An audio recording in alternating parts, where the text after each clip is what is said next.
परमेश्वर के धन्य नाम की महिमा हो। प्रभात मनन के सत्र 1358 में आप सभी का बहुत ही नम्र हृदय से स्वागत करता हूं।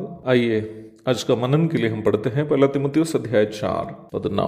ये बात सच और हर प्रकार से मानने के योग्य है। बीते दिनों में हम देह की साधना पर चर्चा करते आ रहे थे। पौलुस के प्रस्ताव पर हम ध्यान दिए थे कि देह की साधना पूर्णतः लाभ रहित तो नहीं, परंतु वास्तविक भक्ति वर्तमान जीवन के लिए तथा अनंत जीवन के लिए लाभदायक है। हम इस बात को कई बार चर्चा कर चुके हैं कि वास्तविक भक्ति परमेश्वर से प्रेम करना और सह मनुष्यों से सहानुभूति करनी है। परमेश्वर से हमारा प्रेम दो प्रकार प्रकट होता है। याकूब 1:27 के अनुसार हम दो बातों से परमेश्वर के प्रेम को प्रकट कर सकते हैं। याकूब 1:27 से हम उन दोनों बातों की चर्चा पूर्व में ही कर चुके हैं, फिर भी जरा आपको याद दिलाना चाहता हूं। परमेश्वर से हमारा प्रेम सर्वप्रथम दूसरों के साथ हम बांटने वाला परमेश्वर के प्रेम से प्रकट होता है। दूसरे मनुष्यों के साथ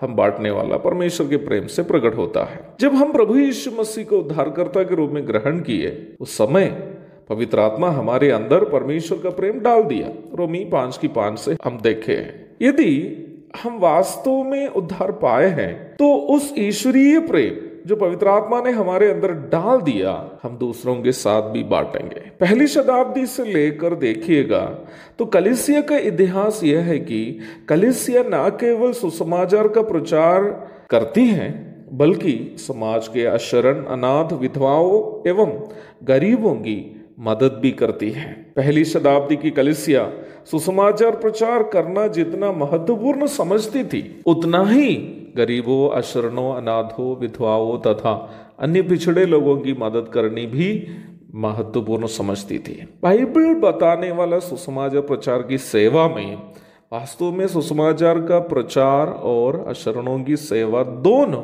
एक सिक्के के दो पहलू के समान है। प्रभु यीशु मसीह ने न केवल वचन का प्रचार किया, बल्कि समाज के जरूरतमंदों की आवश्यकता के अनुसार उन्होंने उनकी मदद भी की। अपना सुसमाचार प्रचार की प्रारंभिक दशा में पौलुस एवं बरनबास जब यरूशलेम में प्रेरितों को मिलने गए तो सुसमाचार प्रचार के लिए दोनों लोगों को प्रोत्साहन करने के साथ साथ प्रेरितों ने दोनों को यह सलाह भी दिया कि कंगालों की सुधि ले।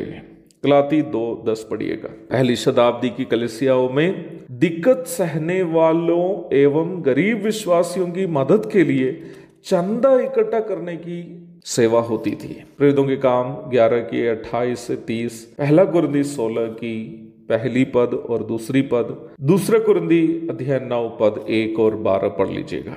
दुखजनक बात यह है कि वर्तमान काल के विश्वासी लोग कलीसिया के या समाज के दीनहीनों की मदद करनी एक विकल्प केवल समझते हैं, बल्कि पहली शताब्दी के विश्वासी लोग इसे अपनी आत्मिक जिम्मेदारी समझते थे। For the contemporary believers, helping the poor and downtrodden is just an option. But for the first century believers, it was their spiritual responsibility. They considered it as their spiritual responsibility.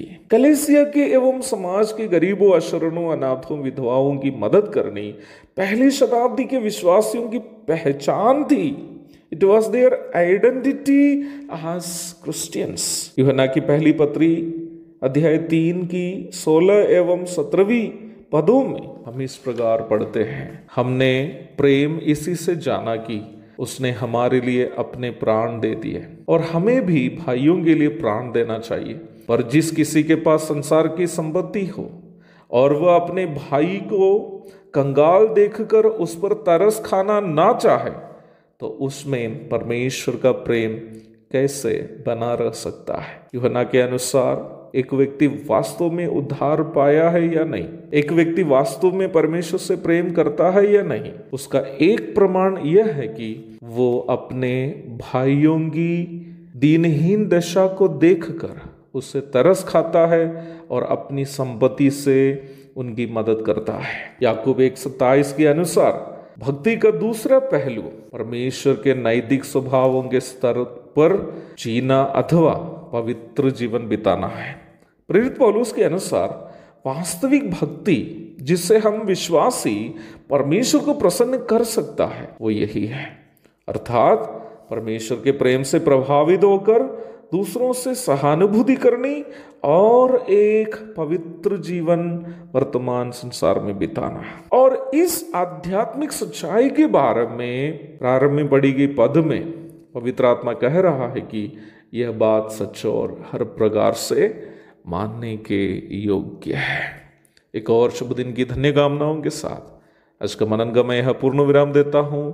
प्रभु आप सबको एक निर्मल भक्ति, वास्तविक भक्ति करने के लिए सहायता करे, जिससे आप परमेश्वर को प्रसन्न करते हुए एक जीवन बिता सके। मारानाथा।